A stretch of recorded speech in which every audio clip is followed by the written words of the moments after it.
Hi, this is my assignment 3 for my Intro to Communications class.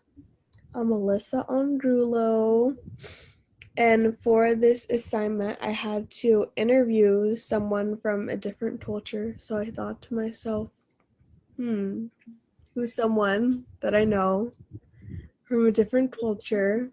Then I realized, oh my god, my boyfriend is a hmm different culture from me. So everyone, say hi to Andy Madrid. Hi everyone. Please explain your culture. Oh, I'm Andy Madrid and I'm Filipino, which is different from Alyssa's culture, which is Mexican. Mexican. So, Yeah. hmm so I'm going to start conducting this interview. My first topic is individualism versus collectivism. So, individualism is a culture's emphasis on the individual and having the individual succeed versus collectivism where the whole group of people succeed. What is your culture's take on that, and how do you feel? Do you think you guys are more of a collectivist culture or more of an individualist culture? And if you could please give an example. hmm Well, it's kind of funny. I think Filipino culture is very different in the fact that it's actually kind of both of them. So your individual success or individual goals are kind of portrayed upon you from the collectiveness of the culture, and your success is also the culture's success in a sense. So that's why, like, as an example, like Filipinos, it's such a large race, but we like project upon ourselves on such like the small amount of famous Filipinos. So we project ourselves on those. Like their success is our success because there's like such little. So in terms of like that, it's like both, which I think is like can be kind of problematic, but a little bit of like kind of cool to think about. Yeah, culture. I believe it's much more collectivist. Yeah, I guess you could say there's a few Mexicans who not necessarily deviate away from traditional Mexican culture, but very much take on the American mentality where it's like go out, do the hard work, and do it your own way, which isn't, I'm not saying it's bad or anything, but I'm just saying as a Mexican culture, not looking at not looking at it with like the American influence, just how I see people in my community. Yes, we live in America, but it's much more centered around like Mexican culture. It's much more collectivist. We're out here doing what's good for our community, and every little success is a success that we've done collectively. The next thing that I want to talk to you about is power distance. So it's basically in your culture, do you feel not necessarily like I in my mind I kind of compared it to a caste system, but it's like do you feel that there's very much a separation between uppers and lowers in your society? Mm-hmm. Have you ever experienced that? Or maybe there isn't, where you feel if Mm-hmm. someone is taking control, you could be like, hey, that's not cool, you know? Or do you feel that there's very much a distance between certain power groups? Terms of like physical appearance, there's a lot of colorism in the Philippines, and a lot of that a lot of that didn't happen until like kind of like Western views kind of like infiltrated the Philippines.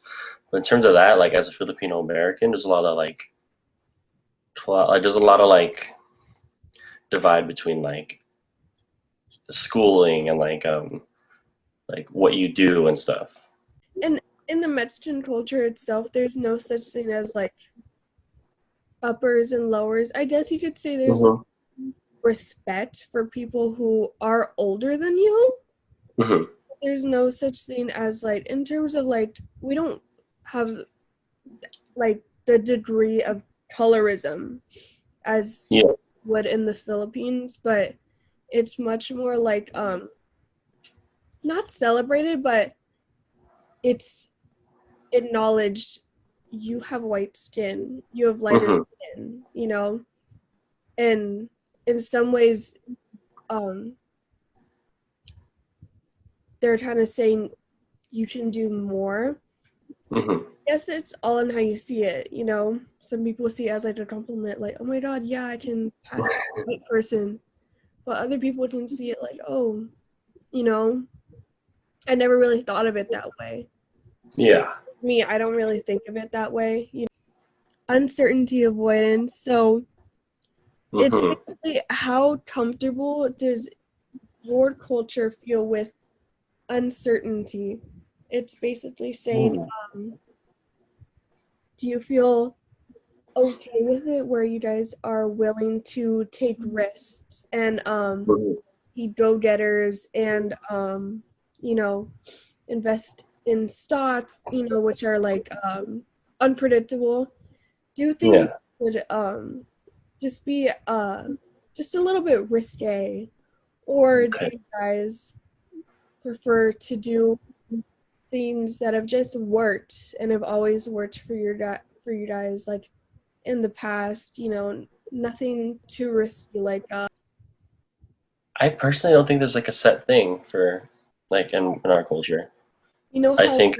there's this huge thing where like all Filipinos want to be nurses, you know, like do you feel like that in a way is like, Oh yeah, I didn't. it's always worked, so we might as well just go with it. Yeah, I don't. I think that it could fall into that, or I think it's like now that you mention that, I think it can fall into that and like stuff like that. I think there is certain times where typecast in a sense, like it affects like culture. Like you'll always see like a Filipino mailman, or you'll always see like a Filipino nurse, which is like the big thing.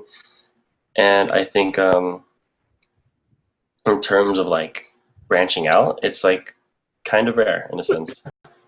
I guess I can relate to you in some ways. I think every culture will have those thoughts of wanting something stable, mean like we've done it for years, this works, we Hmm. should stick with it. There's no reason to start experimenting and stuff that we really don't know will work or not. But I feel, Hmm. and I think there's a set group of people who'll be like, you know what, this works for us, it has worked for us, we'll keep it the same. Because I can think of like 100-year-old taco shops around Vista have been like here, they know what they're doing, it's been Hmm. the way that it is, and it works because it's not anything that's pushing the envelope, you know? Whereas you see these, but there's also a huge mentality of just, especially since Latinos are realizing there's like a huge interest in our culture, especially right now with the Latino revolution and everything Yeah. in terms of music and you know just Latinos being more getting more uh powerful jobs. Hmm. There's definitely a big, well, I'd say within the past couple of years, ever since like Selena, I'd say there's been Hmm. interest in Latinos in moving forward and going into something that's very uncertain. You know, we never Hmm. break it big here Yeah. in America in the Latin pop industry like we did, and here we are. Years later, everyone wants to have some sort of Latin song. Maluma Yeah. and Madonna. You would have never thought, Hmm. but they have a song together. So I think Yeah. that's what we talk about long-term orientation versus short-term orientation. So long-term orientation basically means a culture that's always looking forward to the future. What can Hmm. happen next? What's going on next? Let's see what's next. Let's keep on moving forward. whereas a short-term culture is more focused on what let's look towards the past. Let's keep some of these past traditions, and use that as a guide to move forward. Filipinos have been in America for like a long time now, and I think Filipino Americans personally are very short term, like because us being here for a very long time, we're gonna start to lose kind of that thing. So keeping tradition and like remembering the past is kind of what keeps us like steady in a sense. So like we have like festivals here, especially in San Diego, like it's so huge. Like festivals here, like Philam Fest, we take up like whole streets of just celebrating Filipino culture. Because I feel like if the Filipino culture would here personally would start to like use more long term, like stuff would fade away. Mm-hmm. I think with any culture, stuff will fade away, and I think being short term keeps it there. But I know personally, in the in the Philippines is very long term there, so they're trying to like kind of branch away from how they were like. They're trying to build. They're trying to get like something different. I know that you said in the Filipino, like the country itself, like it is very uh switching to a long-term model. I think this will just be something that will uh remain in Mexico. I think there's a big emphasis on culture, Hmm. not remaining the same, but the culture in Mexico is just so vibrant and so attractive and so I'm not saying amazing, Yeah. you know? And Mexico itself is very proud of its culture and they can't deny it. Hmm.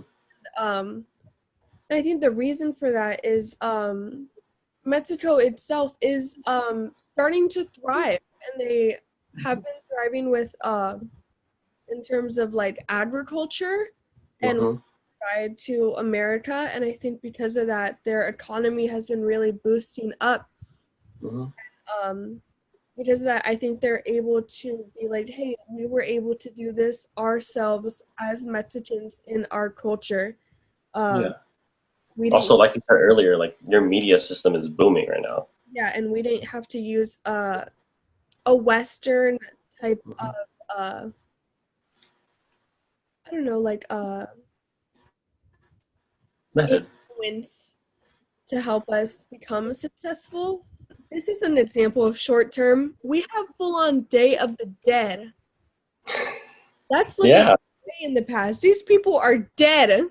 There's no reason why I should be looking to the past for that, but we do because we take so much pride in our ancestry, Mhm. and those who have passed on. And I think that in itself is an example of just a short term orientation. And that's what we're going to talk about the concept of masculinity in your culture. Does your Wow. I know, does your culture value competitiveness in theirs? And if so, is there like a set amount of rules for like what men should do and what women should do? Or does your culture value femininity and where it's much more nurturing and the roles between genders are like pretty fuzzy? Like we add on to like Filipino females, they're always nurses. You know what I mean? Like walk into any hospital, you'll see like 10 Filipino nurses. And in terms speaking as a Filipino male, like masculinity is something that's very pushed because like who's one of the most famous Filipinos in the world. He was a boxer. Manny And Pacquiao. yeah, there's a little bit of a joke. I say when God made Filipinos, He made them love basketball a lot, but He only made them 5'5". But yeah, as a guy, like Hmm. kind of like, I don't know, it's weird. Basketball and Filipino culture is like you're my son. You had to play basketball. It wasn't, Yeah, but yeah. I always found like the Filipino culture a little bit more progressive than most because like. And I agree with you on that. I think you guys are definitely way more Mhm. progressive than some people in Mexican culture. Some people in Mexican culture have this very set and defined rules for what women should do and what men should do. And we have the desire to be competitive, but we also have the Mhm. desire to be nurturing to those in our community. But I feel like in terms of set rules, which you would find in a more masculine culture, are very much a thing in Mexican culture. Mhm. I and it's really hard because there's almost a toxic form of masculinity in Mexican culture where Mhm. men really feel that they, and especially boys, feel that they need to prove themselves, which, I understand why they're coming, where the pressure's coming from. Many dads out there who have come to America or just making a living in America had to sacrifice a lot and very much had to put on a macho man persona in order to take all the stuff they've been dealing with, having to work for hours and having multiple jobs, Mhm. you know? So Yeah.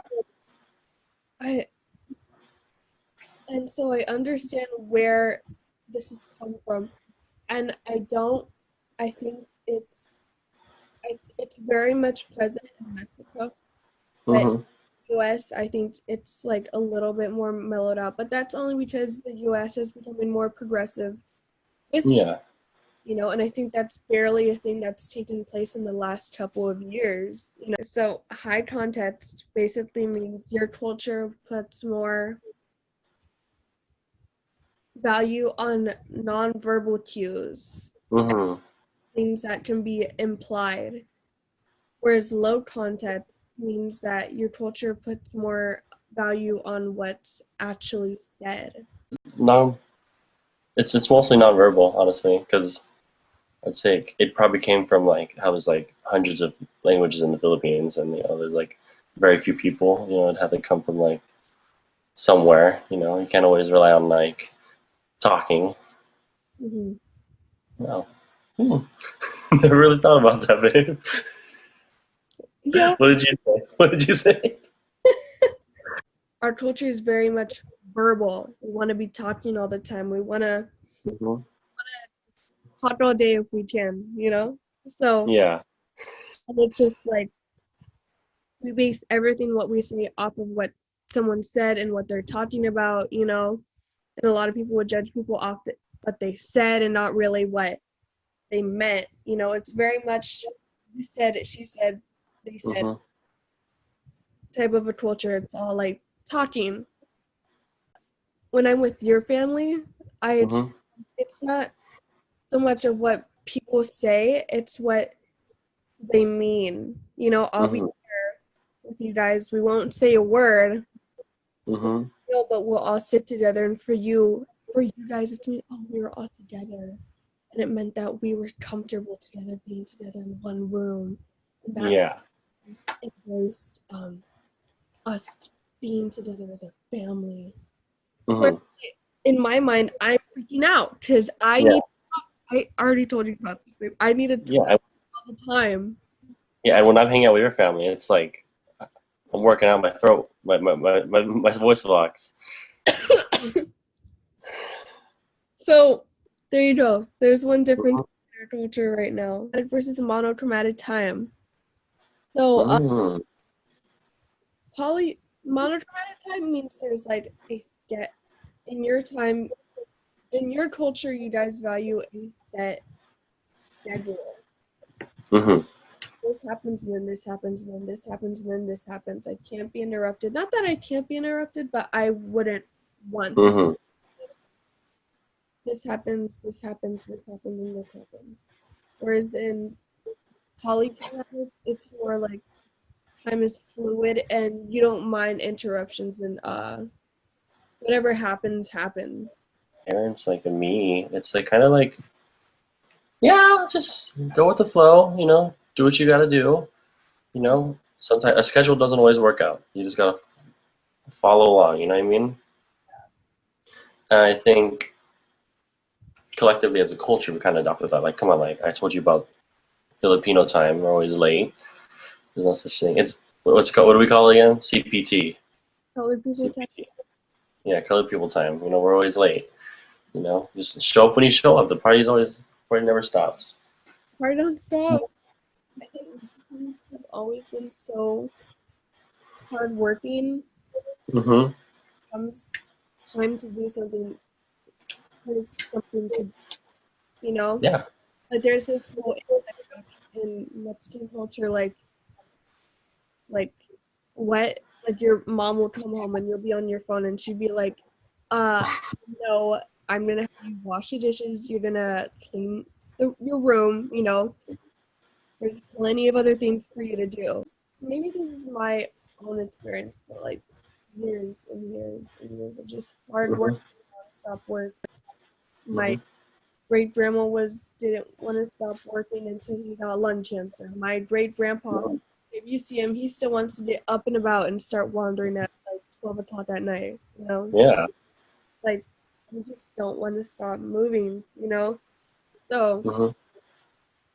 I think I don't know. I don't know if that's my own individual thing, but and I'd say like during weekdays, it's like you gotta keep going, you gotta get going, you gotta just Mm-hmm. there's one thing that we didn't do, then there's one thing that we can do after that, Yeah. Just trying to make that money, honey. No one's gonna make you fun. And then I think on the weekends and like events and everything is where we can very much, find that relief, and be like, Yeah. we're on CPT. We did there when we did. What, you guys have a quinceañera this Friday at 5? We'll be there at like 7:30. See you at 8. Right. Can I say bye, everyone? All right. So this was our interracial couple interview. Whoa. Interracial. Wow. Whoa. No way. But I think it went pretty good. We got a lot of stuff, a lot of juicy material out of you. I learned some stuff about you. You learned some stuff about me. There we go. Babe. Like, that's all there is. Okay. All right. All right. Say bye to everyone. Thank you, Andy Madrid, for this amazing interview. All right, bye, everyone. Thank you for having me. All right. All right, bye.